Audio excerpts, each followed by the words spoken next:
احادیث کا مضمون ہے جو آج بھی بچہ اپنے مرحوم والدین کو ایصال ثواب کرے، ان کے رشتہ داروں کے ساتھ اچھا سلوک کرے، ان کو کسی کے ماں باپ کو گالی دے کر اپنے ماں باپ کو گالی نہ دلوائے، وہ ماں باپ کے فرما برداروں میں شامل ہوگا۔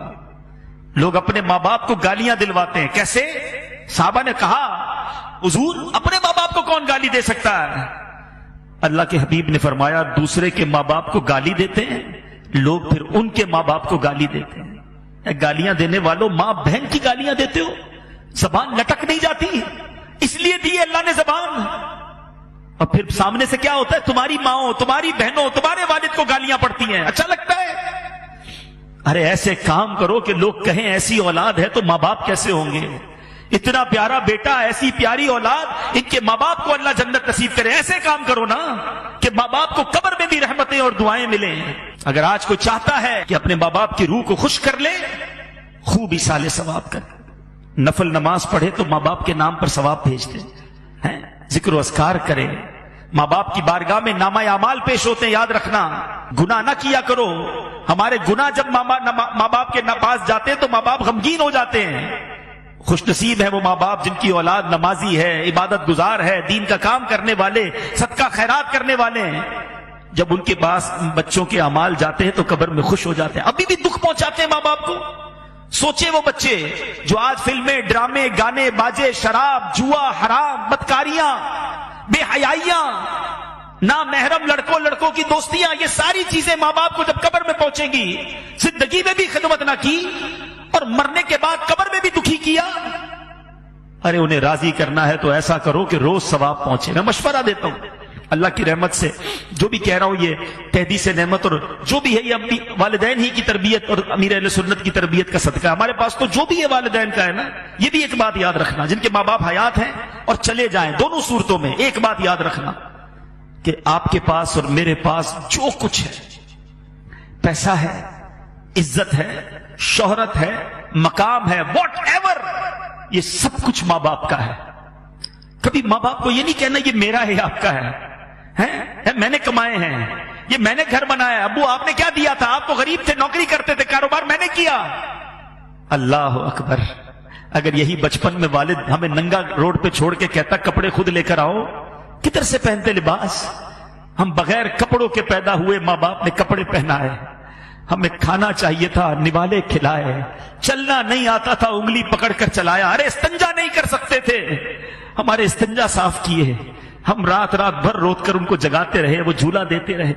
سوچو نا، اچھا کہتے گھر دلا تو دیا، ملازم تو دے دیے، مہینے کے پیسے بھی تو بھجوا دیتا ہوں، اب اور کیا چاہیے؟ ارے ماں باپ کو یہ نہیں چاہیے، ماں باپ کو آپ چاہیے، ماں باپ کو بیٹا چاہیے، ماں باپ کو بیٹی چاہیے، اس کے دو میٹھے بول چاہیے، اس کا پیار چاہیے، اس کی محبت چاہیے۔ وہ پیسے کے لیے جیے کب تھے؟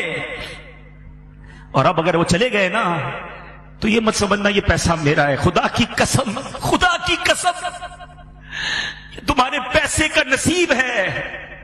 اگر تمہارا پیسہ ماں باپ کے لیے کسی جگہ استعمال ہو جائے، ماں باپ پر خرچ ہو جائے اور زندگی میں خرچ ہو جائے، تو خوش نصیب ہے وہ بچہ کہ کبھی ماں باپ کو کچھ لا کر کھلائے، کبھی ماں باپ کو کچھ اچھا پہنائے، کبھی ماں باپ کو کوئی تحفہ دے۔ اس سے زیادہ خوش نصیب کوئی نہیں ہے۔ ساری زندگی جنہوں نے مجھے پہنایا، جنہوں نے کھلایا، آج اللہ نے موقع دیا کہ میں ان کو کچھ پیش کر سکوں، اور اگر اس وقت نہ کر سکے، اللہ نے بعد میں مال دے دیا ہے، اللہ نے بعد میں نواز دیا ہے نا، تو آج کر لو نا، بھیجو نا ثواب انہیں، صدقہ کر کے، خیرات کر کے۔ مشورہ دیتا ہوں ماں باپ کے نام کی مسجد بناؤ، اللہ نے دیا ہے نا، اللہ بڑا کریم ہے، صرف ماں باپ کو ثواب نہیں ملے گا۔ اللہ کے حبیب فرماتے ہیں جو اللہ کے لیے مسجد بناتا ہے اللہ اس کے لیے جنت میں گھر بناتا ہے۔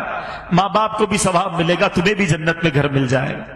اور ہم نکمے روز ثواب نہیں پہنچائیں گے، مسجد والے روز ثواب پہنچائیں گے۔ مجھے جب بھی فیضان جیلان دیکھتا ہوں، اس مسجد میں جب بھی آتا ہوں، مجھے سکون ہوتا ہے کہ انشاءاللہ یہاں ہونے والی ہر نماز میں میرے والد کو ثواب ملتا ہو، یہاں ہونے والے ہر اجتماع میں میرے والد کو، مجھے بڑی امید ہے، مجھے یاد ہے وہ سارے دن کہ اس مسجد میں کتنے نمازی تھے اور کس طرح ابو آتے تھے، کس طرح ہماری ہمتیں بڑھاتے تھے۔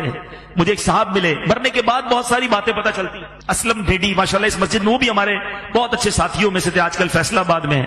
مجھے ان کا میسج آیا کہتے عبدالحبیب بھائی یوں تو آپ کے والد صاحب کی بہت ساری یادیں ہیں، مگر ایک بار فیضان جیلان مسجد، جب یہاں گھر تھا، یہ مسجد گھر کے اندر تھی، تعمیر نہیں ہوئی تھی، چھوٹا سا ایک گھر تھا، تو کہتے اتنی بارش ہوئی کراچی میں کہ پانی بھر گیا، ساری رات بارش ہوتی رہی. کہتے میں بڑی کوشش کر کے پانی میں سمجھ لیں گاڑی بھی میری ڈوبنے لگی، بڑی مشکل سے، گھر تھوڑا دور تھا ان کا، میں فجر کی نماز کے لیے یہاں پہنچا، میں تھا، میرا ایک بیٹا ساتھ تھا یا 2 بچے ساتھ تھے. کہتے مسجد میں آیا، کوئی نہیں تھا سوائے آپ کے والد صاحب کے. یہ اب بتایا انہوں نے والد صاحب کے انتقال کے، بولا اکیلے آپ کے والد صاحب بیٹھے تھے اور انتظار کر رہے تھے کوئی نمازی آ جائے تو ہم جماعت سے فجر ادا کر لیں. تو اللہ تعالیٰ ان کو جنت الفردوس میں اعلیٰ مقام عطا. ابو کی تو اب یادیں ہی رہ گئی، مگر اب میں یہ چاہتا ہوں، ہماری تو وہ دولت چلی گئی، جس کے پاس ہے قدر کر لو.